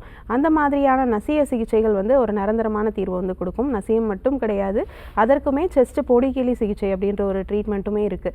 நெஞ்சு பகுதியில் இருக்கக்கூடிய அந்த சளி கோழையை கரைச்சி வெளியில் கொண்டு வரதுக்கு, அது மட்டும் இல்லாமல் செஸ்ட் டைட்னஸ் அப்படின்னு சொல்லக்கூடிய நெஞ்சு இறுக்கம் வந்து நாள்பட்ட ஒரு தொந்தரவாக சளி இருக்கும்போது கண்டிப்பாக வந்து இருக்கும். நாள்பட்ட அலர்ஜிக் ஆஸ்துமா கண்டிஷனில், சிஓபிடி கண்டிஷனில் இதிலெல்லாம் காமனாக வந்து செஸ்ட் டைட்னஸ் வந்து இருந்துகிட்டே இருக்கும். அந்த மாதிரி இருக்கக்கூடிய அந்த கண்டிஷனில் வந்து நம்ம செஸ்ட் பொடி கிளி ஒற்றடம் அப்படின்னு சொல்லக்கூடிய மூலிகை பொடி வச்சு அதற்கான ஒற்றட சிகிச்சைகள் கொடுத்து வர்ம சிகிச்சைகளோடு இது சேர்த்து பண்ணும்போது கொஞ்சம் கொஞ்சமாக அந்த சளி மட்டும் கரைகிறது மட்டும் இல்லாமல் நெஞ்சு பகுதிகளில் இருக்கக்கூடிய அந்த டைட்னஸ் வந்து குறைய ஆரம்பிக்கும். அந்த இறுக்கம் அப்படின்றது, தசைகளோட இறுக்கம் அப்படின்றது நம்ம நல்லா ரிலாக்ஸ் ஆக ஆரம்பிக்கும். அதே மாதிரி ரிப்ஸுமே ரொம்ப டைட்டாக இருக்கும். ரிப்ஸுக்கு இடையில இருக்கக்கூடிய அந்த ஜாயின்ஸில் இருக்கக்கூடிய மசில்ஸ் எல்லாம் நல்லா ரிலாக்ஸ் ஆகும்போது அவங்களுக்கு சுருங்கி விரியக்கூடிய தன்மை, செஸ்ட்டு சுருங்கி விரியக்கூடிய தன்மை ஈஸியாக இருக்கும். அப்போது அந்த டைட்னஸ் வந்து நல்லாவே குறைய ஆரம்பிக்கும். அது மட்டும் இல்லாமல் கபத்தையுமே நல்லா குறைக்கிறதுனால நிரந்தரமான ஒரு தீர்வாக இருக்கும். சிம்டமேட்டிக் ட்ரீட்மெண்ட் இல்லாமல் இந்த மாதிரியான சிகிச்சைகள் நம்ம மூலிகை சிகிச்சைகளாக கொடுத்துட்டு வரும்போது லைஃப் லாங் மறுபடியும் ஆஸ்துமா வராமலும் பார்த்துக்க முடியுது. எந்த விதமான சளி தொந்தரவுகள் வந்தாலுமே அது ஒரு காமனான ஒரு ஃப்ளூவாக ஒரு 2 நாள் 3 நாளுக்குள்ளே வந்து குணப்படுத்துகிற மாதிரி இம்யூனிட்டியுமே ரொம்ப வந்து பூஸ்ட் ஆக ஆரம்பிக்குது. Thank you doctor. நம்ம தொடர்ந்து பேசலாம். ஒரு காலர் லைனில் இருக்காங்க. வணக்கம், உங்கள் பேர் சொல்லுங்கள். ஹலோ வணக்கம்மா, உங்கள் பேர் எந்த ஊர்லேருந்து? என்னோட பேர் தர்ஷினி. ஓகே, கோவில்பட்டியிலேருந்து பேசுகிறேன். சரி, யாருக்கா கேட்குறீங்க? எங்கள் அம்மாக்காக. என்ன வயதுமா அம்மாவுக்கு? 45. சரி, தொடர்ந்து உங்கள் கேள்வியை கேட்கலாமா? கேளுங்க. வணக்கம்மா. வணக்கம் டாக்டர். என்னோட பேர் தர்ஷினி, கோவில்பட்டியிலேருந்து பேசுகிறேன். சொல்லுங்கம்மா. எங்க அம்மாக்கு வயசு 45 ஆயிடுச்சு டாக்டர். சரிம்மா. அவங்களுக்கு மூட்டு வலி ப்ராப்ளம் இருக்கு, ஒரு 7-8 வருஷமாவே இருக்கு. இப்போ நல்லா ஜவ்வு விலகி இருக்கு அந்த மாதிரி சொல்றாங்க. மூட்டு தேய்மானம் வேற இருக்கு, ரொம்ப கஷ்டப்படுறாங்க. டெய்லி வேலைக்கு போறாங்க. சரிம்மா. ரொம்ப கஷ்டப்பட்டு தான் போறாங்க, நடக்கவும் முடியாது, ரொம்ப ஸ்லோவா அந்த மாதிரி தான் நடப்பாங்க. ஆயில் ஆயில்மெண்ட் எல்லாமே ட்ரை பண்ணுவாங்க, சுடு தண்ணி வச்சு ஒத்தலை கொடுப்பாங்க, ஹாஸ்பிட்டல் மெடிசனும் எடுத்துட்டு இருக்காங்க. சரிம்மா. இந்த மாதிரி நம்ம வெளிப்பக்கமாக கொடுக்கக்கூடிய ஒற்றடம் அது மாதிரி மசாஜ், ஆயில் மசாஜ் இது எல்லாமே அப்போதைக்கு வலி நல்லா குறைய ஆரம்பிக்கும். ஆனால் உள்ளே வந்து தேய்மானம் அப்படின்றது ஒன்ஸ் ஆரம்பிச்சிச்சு அப்படின்னா அதற்கான முறையான சிகிச்சைகள் வந்து எடுத்துக்க வேண்டியது ரொம்ப அவசியம். நிறைய பேருக்கு வந்து 50-60 வயதுக்கு மேலே தேய்மானம் வந்து காமனான ஒரு விஷயமா நடந்துட்டுருக்கு. அதுவும் குறிப்பாக பெண்களுக்கு அந்த மெனோபாஸ் ஆகக்கூடிய அந்த ஸ்டேஜில் வந்து பெண்களுக்கு எல்லா விதமான ஜாயின்ஸ்லேயுமே கால்சியம் சத்து உடம்புல குறைவாக இருக்க ஆரம்பிக்கும். அது மாதிரி மினரல்ஸுமே நல்லா வந்து குறையும்.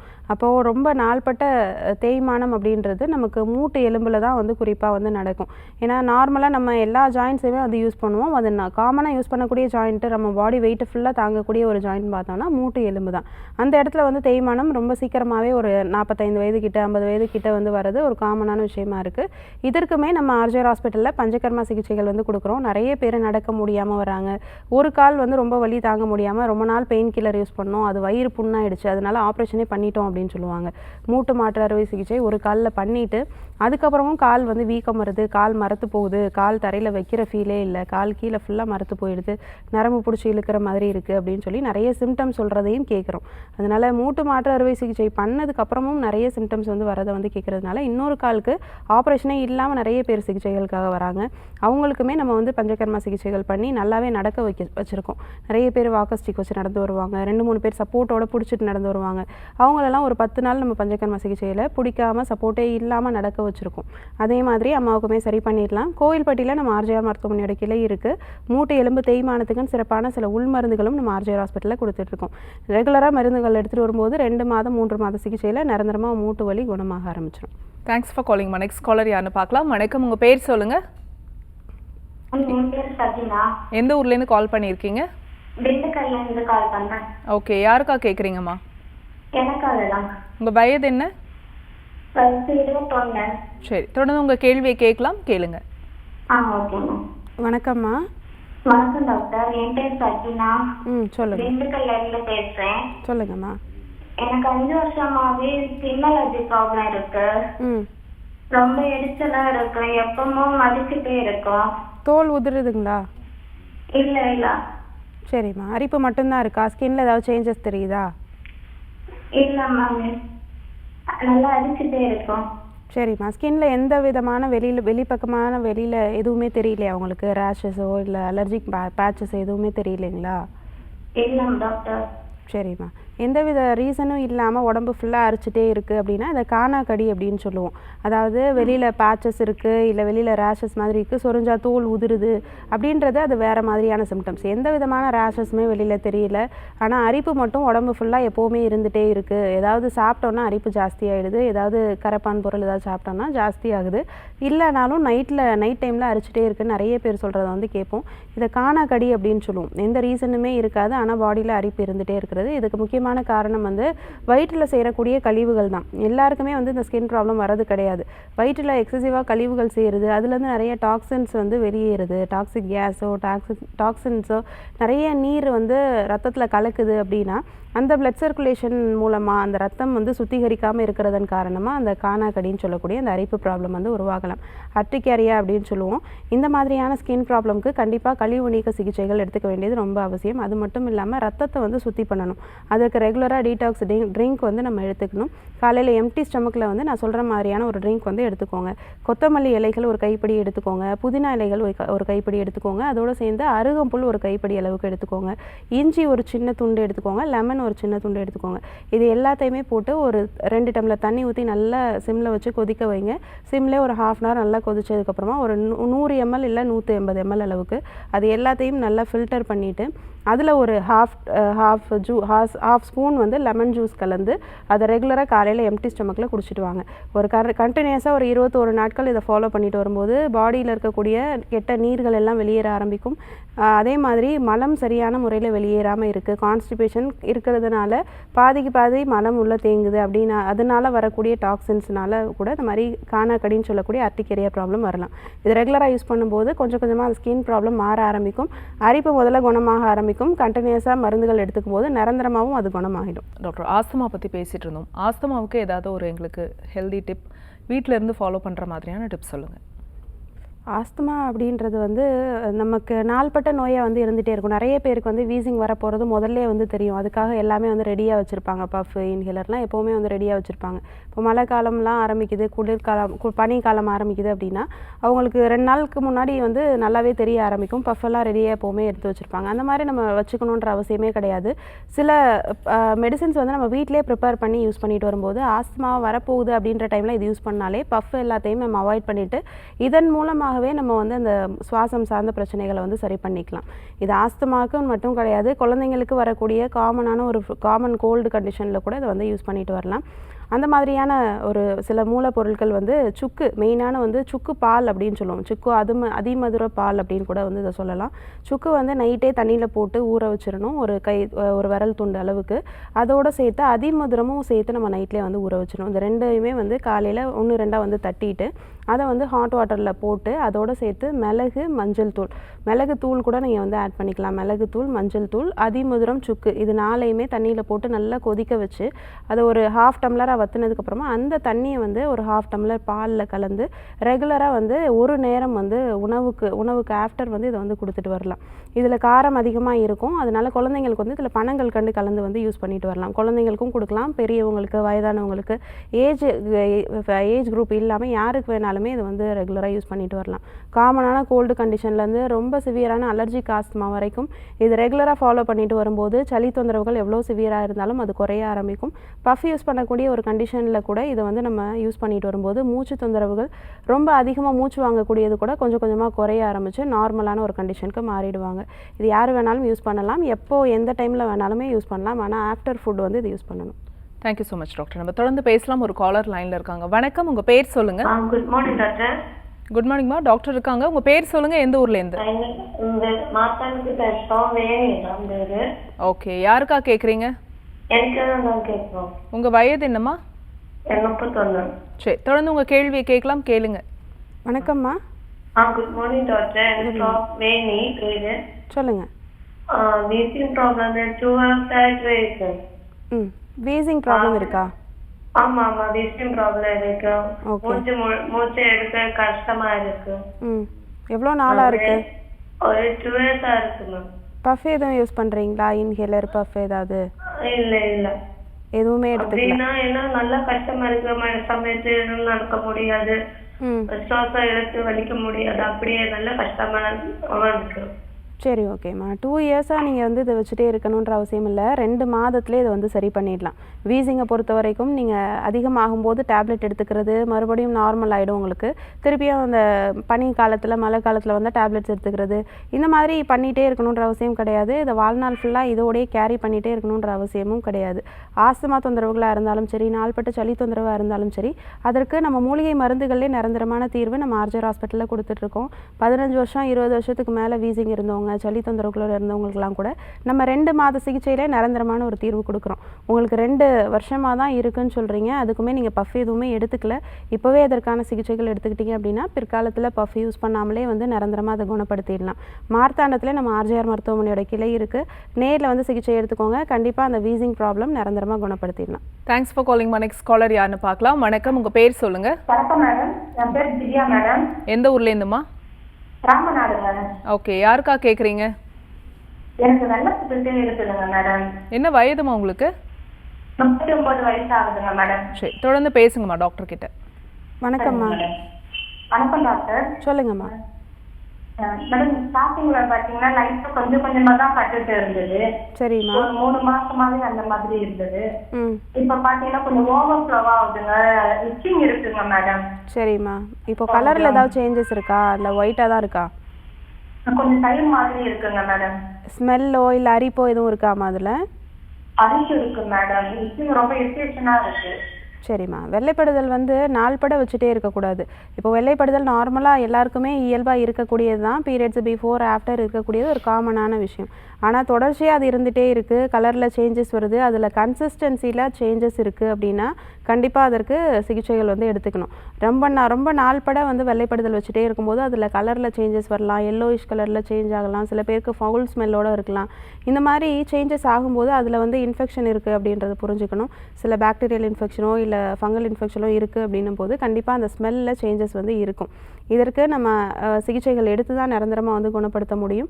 உடம்பை வந்து குளிர்ச்சியாக வச்சுக்கணும் மெயின் விஷயம். இதில் வந்து பித்தம் ரொம்ப ஜாஸ்தியாக இருக்கும்போது தான் பாடி ஹீட் அதிகமாகும் போது வெள்ளைப்படுதல் ஒரு காமனான விஷயமா வந்து இருக்கும். அது நாள்பட இருக்கும்போது கண்டிப்பாக இன்ஃபெக்ஷன் கர்ப்பப்பை வாய் வரைக்கும், கர்ப்பப்பை உள்ள வரைக்கும் கூட போகிறதுக்கு நிறைய சான்சஸ் இருக்குது. விரைவில் அதற்கு சிகிச்சை எடுக்கும்போது தான் கர்ப்பப்பை உள்ள வரைக்கும் இன்ஃபெக்ஷன் போகாமல் நம்மளால் பார்த்துக்க முடியும். நம்ம ஆர்ஜிஆர் ஹாஸ்பிட்டல்லையும் இந்த மாதிரி வெள்ளைப்படுதல் பிரச்சனைக்கு நிரந்தரமான தீர்வு கொடுக்குறோம். இதற்குன்னு சிறப்பாக ஒரு டேப்லெட்டோடு சேர்த்து வெளிப்பக்கமாக வாஷ் பண்ணுறதுக்கு ஒரு பவுடருமே கொடுக்குறோம். இந்த பவுடர் வச்சு ரெகுலராக வாஷ் பண்ணிட்டு வரும்போது எந்த விதமான பாக்டீரியல் இன்ஃபெக்ஷனாக இருந்தாலும் சரி, அது உள்ளே பரவாமல், கர்ப்பப்பை வாயில் வந்து இன்ஃபெக்ஷன் ஆகாமல், இல்லை கர்ப்பப்பை உள்ளே வந்து இன்ஃபெக்ஷன் போகாமல் நிரந்தரமாக அதை வந்து ஒரு 10 நாளுக்குள்ளே சரி பண்ண முடியும். நேரில் வந்து சிகிச்சை எடுத்துக்கோங்க, கண்டிப்பாக அதை சரி பண்ணிடலாம். வணக்கம், உங்கள் பேர் சொல்லுங்கள். டாக்டர் வணக்கம் டாக்டர். வணக்கம்மா, டாக்டர் இருக்காங்க. உங்கள் பேர் சொல்லுங்கள், எந்த ஊர்லேருந்து? என் பேர் சாந்தி, நான் காட்பாடியில இருந்து பேசுறேன் மேடம். சரிம்மா, யாருக்கா கேட்குறீங்க? எனக்கு அதுதான் மேடம். உங்கள் வயது என்னம்மா? மேம் எனக்கு 49 வயது மேம். சரி, தொடர்ந்து உங்கள் கேள்வியை கேட்கலாமா? கேளுங்க. வணக்கம்மா. டாக்டர் எனக்கு ரொம்ப டயர்டா இருக்கு உடம்பு. சரிம்மா. என்னன்னு தெரியல, ரொம்ப எழுந்துக்க முடியல, காலையில ஒரு வேலை செய்ய முடியல என்னால. வலி ஏதாவது இருக்கா டாக்டர்? சரி, வலி ஏதாவது இருக்குங்களாமா? வலி எதுவும் இல்ல டாக்டர். வலி எதுவுமே கிடையாதுங்களா? டயர்ட்னஸ் மட்டும் இருக்கா? அது ரொம்ப டயர்டு டாக்டர். 2 கை அப்படியே ஓஞ்சி போது, ஒரு வேலை செய்ய முடியல, ரொம்ப டயர்ட்னஸ். சாப்பிட கூட முடியுது அந்த மாதிரி ஆயிடுது டாக்டர். ஆனா சுகர் பிபி எல்லாம் இருக்கு டாக்டர் எனக்கு. சுகர் பிபி எல்லாம் கண்ட்ரோல்ல இருக்கா உங்களுக்கு? இருக்கு டாக்டர், கண்ட்ரோல்ல இருக்கு. சரிம்மா, ஹீமோகுளோபின் செக் பண்ணிருக்கீங்களா? ரத்தம் டெஸ்ட் பண்ணிருக்கீங்களா? இல்ல டாக்டர், இது வரைக்கும் நான் பண்ணதே இல்ல டாக்டர். அது ஒரு டைம் பண்ணுங்கம்மா. ஏன்னா என்ன ரீசன்னே தெரியாம டயர்டா இருக்கு அப்படின்னா உடம்புல ரத்தம் வந்து பற்றாக்குறை இருக்கு, ஹீமோகுளோபின் லெவல் கம்மியா இருக்கு அப்படின்னாலும் எந்த ரீசனுமே இல்லாம டயர்ட்னஸ் வந்து இருந்துட்டே இருக்கும். ஏன்னா சுகர் பிபி எல்லாம் கண்ட்ரோல்ல தான் வச்சிருக்கீங்க, பாடியில் எந்த விதமான பெயினும் இல்லை, ஆனால் டயர்ட்னஸ் மட்டும் இருக்குது அப்படின்னா ஹீமோகுளோபின் லெவல் லோ ஆகிறதுனால இருக்கலாம், இல்லை சில மினரல் சத்துக்கள் குறையிறதுனால கூட இருக்கலாம். கண்டிப்பாக அதை வந்து சரி பண்ணுறதுக்கு சில உணவுப் பொருட்களே நம்ம மாற்றம் வந்து கொடுக்கலாம். சிவப்பு நிறத்தில் இருக்கக்கூடிய காய்கறிகள், பழங்கள் நிறைய எடுத்துக்கலாம். இதெல்லாம் ஹீமோகுளோபின் லெவலையும் அயன் கண்டென்ட்டையும் நம்ம பாடியில் இன்க்ரீஸ் பண்ணக்கூடியது. இதெல்லாம் ரெகுலராக வந்து ஃபாலோ பண்ணிக்கோங்க. கண்டிப்பாக வந்து ஃப்ரூட்ஸ் எடுத்துக்கும் போது உங்களுக்கு சுகர் கொஞ்சம் ஜாஸ்தி ஆகலாம், அதனால் வந்து வெஜிடபிள்ஸ் மூலமாக வந்து நார்மலுக்கு கொண்டு வரலாம். இது மட்டும் இல்லாமல் கருப்பு எள்ளு இருக்குது பார்த்தீங்களா, அது ரெகுலராக வந்து பவுடர் பண்ணிவிட்டு அதில் கருப்பட்டி கலந்து வச்சுக்கோங்க. ரெண்டுமே வந்து உங்களுக்கு அயனை வந்து இன்க்ரீஸ் பண்ணக்கூடியதாக இருக்கும். ரெகுலராக அதை ஃபாலோ பண்ணலாம். அதுக்கப்புறமா வந்து கருப்பு உளுந்து கஞ்சியாவோ இல்லை களியாவோ எடுத்துக்கலாம். அதுலேயுமே நிறைய வந்து அயன் கண்டென்ட் இருக்குது. இதெல்லாம் ரெகுலராக ஃபாலோ பண்ணும்போது உங்கள் உடம்புல டயர்ட்னஸ் வந்து நல்லா குறைய ஆரம்பிக்கும். டெய்லி ஒரு செவ்வாழை பழம் வந்து ரெகுலராக எடுத்துக்கோங்க. சுகர் நல்லா கண்ட்ரோலுக்கு வந்ததுக்கப்புறமா டெய்லியும் ஒரு செவ்வாழை பழம் எடுத்துக்கலாம். இதில் எல்லா விதமான மினரல்ஸுமே ரெகுலராக வந்து கிடைக்க ஆரம்பிக்கும். இதெல்லாம் ரெகுலராக ஃபாலோ பண்ணிங்கன்னா பாடி டயர்ட்னஸ் இல்லாமல் இருக்கும். டெய்லியும் நட் ஜூஸ் வந்து எடுத்துக்கோங்க. எல்லா விதமான நட்ஸுமே போட்டு அதை வந்து ஒரு ஷேக் மாதிரி போட்டு டெய்லியுமே எடுத்துகிட்டு வரலாம். இதுலேயுமே நிறைய மினரல்ஸு, ஜிங்க் இதெல்லாமே நம்ம பாடியில் கிடைக்க ஆரம்பிக்கும். உங்களுக்கு டயர்ட்னஸ் வந்து கொஞ்சம் கொஞ்சமாக வந்து மாற ஆரம்பிச்சிடும். தேங்க்ஸ் ஃபார் காலிங்மா. டாக்டர், இப்போது நம்ம இந்த ஆஸ்துமா மாதிரி சைனசிட்டிஸ் கண்டிஷனும் வந்து பார்க்கப்பட வேண்டிய ஒரு விஷயம். சைனஸ் பேஷண்ட்ஸ்க்கு வந்து இதுக்கான ட்ரீட்மெண்ட் எடுக்கணுமா அப்படிங்கிற விஷயம் கூட தெரியாமல் இருக்குது. சைனஸ்னால் ஒரு நார்மலாக சளி தொந்தரவு, அது வரும் போகும், தலைவலி வரும் போகும் அப்படின்னு நினச்சிட்ருக்காங்க. இந்த சைனஸ் கண்டிஷனை பற்றி சொல்லுங்கள். ஆஸ்துமா அப்படின்றது முற்றிலும் அந்த நுரையீரல் சம்மந்தப்பட்ட பிரச்சனையாக இருக்கலாம். ஆனால் அந்த சைனசைட்டிஸ் அப்படின்றதுமே அதுவுமே ஒரு சுவாசம் சம்மந்தப்பட்ட பிரச்சனை தான். ஆனால் வந்து முக்கியமாக அது பாதிக்கக்கூடியது அந்த சைனஸ் குழிகள் அப்படின்னு சொல்லுவோம். முகத்தில் வந்து ஒரு 8 விதமான சைனஸ் குழிகள் வந்து இருக்குது. காற்று மட்டும் இருக்கக்கூடிய அந்த எம்டி ஸ்பேஸில் எக்ஸ்ட்ராவாக நீர் கோர்க்குது, அந்த நீரில் இன்ஃப்ளமேஷன் ஆகுது, இன்ஃபெக்ஷன்ஸ் வந்து பரவுது அப்படின்ற கண்டிஷனில் சைனசைட்டிஸ் அப்படின்ற ஒரு கண்டிஷன் வந்து வரலாம். அந்த இடத்துல இன்ஃப்ளமேஷன் ஆகக்கூடிய ஒரு ஸ்டேஜில் அப்போது முகத்தை மட்டுமே பாதிக்க பாதிக்கக்கூடிய ஒரு ப்ராப்ளம் அப்படின்னு சொன்னால் அந்த சைனசைட்டிஸ் அப்படின்னு எடுத்துக்கலாம். அடிக்கடி தலைவலி வர்றது, என்ன ரீசனே தெரியாமல் தலைவலி இருக்கும், ஒத்த தலைவலி அடிக்கடி வந்துட்டே இருக்கும், கண்ணிலேருந்து தண்ணி வடிஞ்சிட்டே இருக்கும், கண்களுக்கு மேலே புருவம் பகுதியில், கண்களுக்கு கீழ் பகுதியில், கண்களை சுற்றி மூக்குக்கு சைட்லாம் பார்த்திங்கன்னா தொடும்போதே ஒரு தொடு வலி வந்து இருக்கும், டெண்டர்னஸ் அப்படின்னு சொல்லுவோம். அது எப்போவுமே வந்து இருந்துகிட்டே இருக்கும். தூங்கி எழுந்திரிச்சு காலையில் எழுந்திருக்கும்போது பார்த்திங்கன்னா முகமே அதைச்சி போன மாதிரி, வீக்கமான மாதிரி ஒரு ஃபேஸ் பஃபினஸ் அது காலையில் எழுந்த உடனே இருந்துகிட்டே இருக்கும். இதெல்லாம் சைனசைட்டிஸில் ஒரு காமனான ஒரு சிம்டமாக இருக்கும். தூங்கி எழுந்த உடனே அந்த டோர் ஓப்பன் பண்ணோன்னா சில்லுன்னு காற்று முகத்தில் பட்டாலே அவங்களுக்கு ஒரு அடுக்கு தும்மல் வர ஆரம்பிக்கும். கையை தண்ணியில் சில்லுன்னு தண்ணி வைக்கும்போதும் ஒரு அடுக்கு தும்மல் வந்து தொடர்ச்சியாக வந்துகிட்டே இருக்கும். காலையில் எழுந்தோடனே ஒரு 10-15 தும்மல் கண்டினியூஸாக வந்து போட்டுகிட்டே இருப்பாங்க. மூக்கில் நீர் வடிய ஆரம்பிக்கும். கண்ணில் மூக்கிலலாம் கண்டினியூஸாக ஒரு ரன்னிங் நோஸ் வந்து இருந்துகிட்டே இருக்கும். இதெல்லாம் காமனான ஒரு சிம்டமாக சைனசைட்டிஸில் இருக்கும். இது நாள்பட இருந்துகிட்டே இருக்கும்போது அவங்களுக்கு நேசல் பாலிப் அப்படின்னு சொல்லக்கூடிய மூக்கில் சதை வளர்ச்சி வந்து ரெகுலராக வந்து ஃபார்ம் பண்ணலாம். அது மட்டும் இல்லாமல் நேசல் செப்டல் டீவியேஷன் ஆல்ரெடி சொன்ன மாதிரி மூக்கு தண்டே வந்து வளையிற அளவுக்கு க்ரானிக்கான சிம்டம்ஸாக நமக்கு வச்சுட்டே இருக்கும் அப்படின்னா அந்த மாதிரியான சிம்டம்ஸை கூட வந்து நமக்கு கொடுக்கலாம். ஆனால் இது வந்து எப்போவுமே நுரையீரல் சம்மந்தப்பட்ட பிரச்சனைகளை வந்து எப்போவுமே வந்து ஃபார்ம் பண்ணாது. ஆனால் இதுவுமே வந்து சுவாசம் சம்மந்தப்பட்ட பிரச்சனைகளில் ஒன்று. நேசல் பாலிப் உருவாகும் போது நமக்கு மூச்சு தொந்தரவுகள் இருக்கலாம், மூச்சு விடுறதுல சிரமம் இருக்கலாம், மூக்கில் அடைப்பு வரலாம், நைட்டில் தூங்கும்போது கொரட்டை சவுண்டு வரலாம். இந்த மாதிரியான ஒரு சிம்டம்ஸ் ரன்னிங் நோஸை வந்து கொடுக்கலாம். இதெல்லாம் வந்து காமனான ஒரு சிம்டமாக சைனசைட்டிஸில் இருக்கும். சைனசைட்டிஸ் அப்படின்றது முற்றிலும் வேறுபட்டது. சைனசைட்டிஸ் என்றைக்குமே ஆஸ்துமாவாக மாறவும் செய்யாது. Thank you doctor. நம்ம தொடர்ந்து பேசலாம். ஒரு காலர் லைனில் இருக்காங்க. வணக்கம், உங்கள் பேர் சொல்லுங்கள். எந்த ஊர்லேருந்துமா? ஓகே, யாருக்கா கேட்குறீங்க? என்ன வயதுமா உங்களுக்கு? சரிம்மா, டிவி வால்யூம் குறைச்சிட்டு பேசுங்க, உங்கள் கேள்வியை கேளுங்கம்மா. வணக்கம்மா, சொல்லுங்கம்மா. சொல்லுங்கம்மா, என்ன தொந்தரவு? அம்மா, நீங்கள் டிவி பார்த்து பேசாதீங்க, ஃபோனில் பேசுங்க, உங்கள் கேள்வியை மட்டும் கேளுங்கம்மா. சொல்லுங்கம்மா, எவ்வளோ நாளாக இருக்கு? ரொம்ப நாளா இருந்துச்சுங்க. லைட்டா இடுப்பு வலி இருந்துச்சு, அப்புறம் ரொம்ப வலி இருந்துச்சு, இடுப்பு தேய்ப்பான அதையெல்லாம் இருக்குன்னு சொன்னாங்க. சரிம்மா, எடுத்து பாருங்க. காலில் வலி பரவுதாம்மா? இடுப்புல இருந்து இடுப்புல இருந்து லெஃப்ட் சைடு லைட்டா கீழே வருது. எவ்வளோ நாளா இருக்கு இந்த வலி? வலி ஒரு மாசமாவே இருக்குங்க. இப்ப போன வாரம் ரொம்ப அதிகமாக ஆஸ்பத்திரி போனேங்க. சரிம்மா, இடுப்பு எலும்பு தேய்மானம் இருக்குது அப்படின்னாலே கண்டிப்பாக காலில் வலி பரவுற மாதிரி தான் இருக்கும். டிஸ்க் பல்ஜ் அப்படின்னு சொல்லுவோம். இடுப்பு எலும்பில் ஏதாவது தேய்மானம் இருக்குது அப்படின்னா அதுக்கு முக்கியமான காரணம் வந்து 2 எலும்புகளுக்கும் நடுவில் இருக்கக்கூடிய அந்த டிஸ்க்குன்னு சொல்லக்கூடிய ஜவ்வு அது பிதுக்கம் கொடுத்து வெளியில் வந்திருக்கலாம். டிஸ்க் பல்ஜ் அப்படின்னு சொல்லுவோம். பல்ஜ் ஆகி வெளியில் வந்திருக்கும். அதனால 2 எலும்புகளும் உரச ஆரம்பித்து நடுவில் போகக்கூடிய நரம்புகளையும் அழுத்த ஆரம்பித்து நரம்புகளுக்கு ரத்தம் போகாத ஒரு தன்மை, அதுதான தான் உங்களுக்கு காலில் வலி பரவ ஆரம்பிக்குது. சில பேருக்கு ஒரு சைடு காலில் பரவும், சில பேருக்கு 2 சைட்லையுமே காலில் பரவ ஆரம்பிக்கும். எந்த சைடில் நர்வ் கம்ப்ரெஷன் இருக்கோ, எந்த சைடு டிஸ்கில் ப்ராப்ளம் இருக்கோ அந்த சைடில் நர்வ் கம்ப்ரெஷன் இருக்கும், அந்த சைடு கால்களை வந்து குறிப்பாக பாதிக்கும். காமனாக இது டிஸ்க் பல்ஜுன்னு சொல்லக்கூடிய இடுப்பு எலும்பு தேய்மானத்தில் நடக்கலாம். இதற்கு நம்ம ஆர்ஜர் ஹாஸ்பிட்டலில் ஸ்பைனல் கரெக்ஷன் அப்படின்னு சொல்லக்கூடிய தண்டுவடை, முதுகு தண்டுவடை தேய்மானத்தை சரி பண்ணக்கூடிய ஒரு ட்ரீட்மெண்ட் வந்து நம்ம கொடுக்குறோம். அது மட்டும் இல்லாமல் கடிவஸ்தி அப்படின்னு சிறப்பாக ஒரு சிகிச்சை வந்து கொடுக்குறோம். இந்த ஆயுர்வேத சிகிச்சையில் வந்து பார்த்திங்கன்னா எந்த இடத்துல டிஸ்க் பல்ஜ் இருக்கோ அந்த இடத்துல மூலிகை மாவு வச்சு பாத்தி கட்டி நடுவில் சூடான மூலிகை எண்ணெய் ஊற்றி இந்த சிகிச்சை வந்து கொடுப்போம்.